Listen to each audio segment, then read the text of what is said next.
Baya. Panihapon. Larga na. Igup. Kaninang umaga nag-eskwela naman yung aking maliit na dalaga, preparasyon para sa prep niya next year na.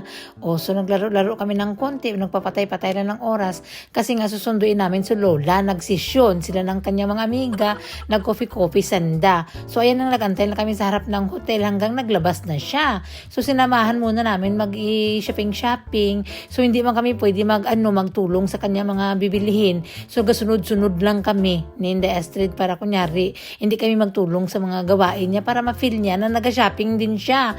So ako nag-ibit-bit ng kanyang mga sungkod-sungkod dyan kasi driver nga kami for today's video.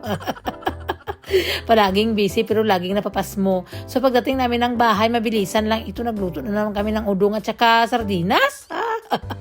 Ang natira sa aming biko, yan ang gintira ni Astrid. Pagkatapos namin ng kain, kasi medyo napropasmo na kami, nagbalik na naman kami ng shopping ng kami lang mismo para sa sarili namin. Kasi nung nag-shopping si Lula at saka kung mag-shopping din kami, siya man ang magbayad niyan. Mahiya man ako magbitbit ng bugas. Super ganda ng panahon ngayon, medyo mainit na, medyo may konting lamig pa. So perfect pa rin, hindi pa nagpalabas-labas yung aking bigatlan nga migraine. So pagdating ko doon, marami nang kuha si Kumaring kasi kanina pa man siya. Dinalahan ko siya ng pagkain at saka mainom, kaya alam ko na medyo mainit. Kundi medyo umipikto yung pasipsip ko. Binigyan niya ako agad-agad ng isda. Kung malapit na kasi ang summer dito, marami na daw ang mackerel, tita.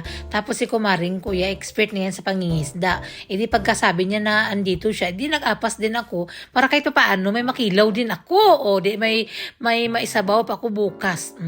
So pamatay oras lang din itong sa amin kasi nga after a while, pupunta na din kami, kukuha na din sa mga anak namin. Tapos si uncle, mag-work na siya. Kailangan ko nang umuwi para may magbantay doon kay Astrid.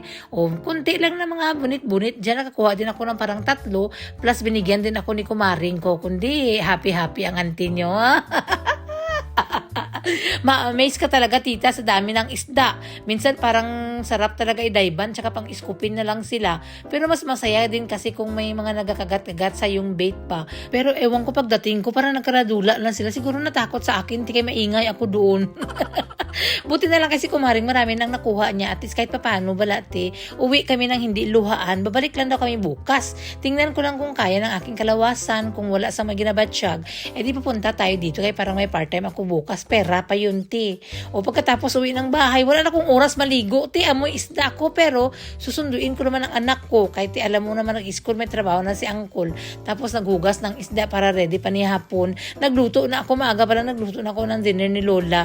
Tapos kami na mga bata, nagmukbang kami ng mangga. Kaya kanina, pati yung lagi nila gaas sa akin, tita, na magkain na nga daw ya.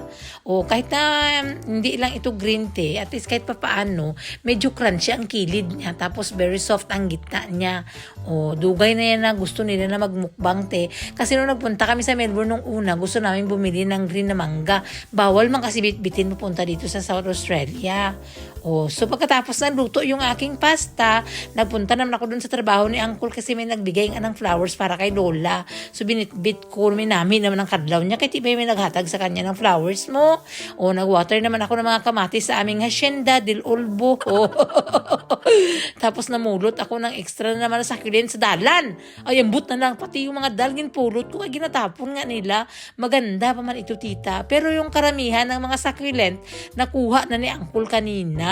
Pero nang dumaan ako dun sa harap ng bahay ni Lola, may natira pa. At tiwas ko na sayang pa naman tira.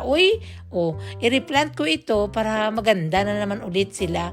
Ayaw ko naman sana ng mga succulent, pero kahit libre, hindi happy. Nabatian ko na naman ang mga parot na pista-pista sa puno. So, kailangan na namin ibalot yan. So, pagdating ni uncle, ready na din yung aking kilawin. Nagkain na kami. Kinilaw kag bahaw. Ay, impas gid siya te. Pasta ang kay uncle